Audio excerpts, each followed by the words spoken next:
আওয়ামী লীগের কার্যালয়ের এই হলো অবস্থা, দেখতে পাচ্ছেন।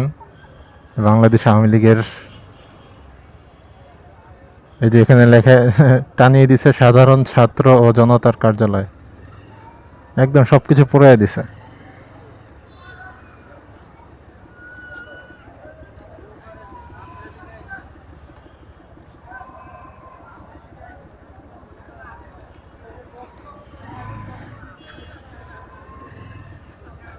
আমি যদি আপনাদেরকে আবার একটু দেখাই, দেখতে পাচ্ছেন একদম সবকিছু আগাগোড়া পুরোটা পুড়িয়ে দিছে।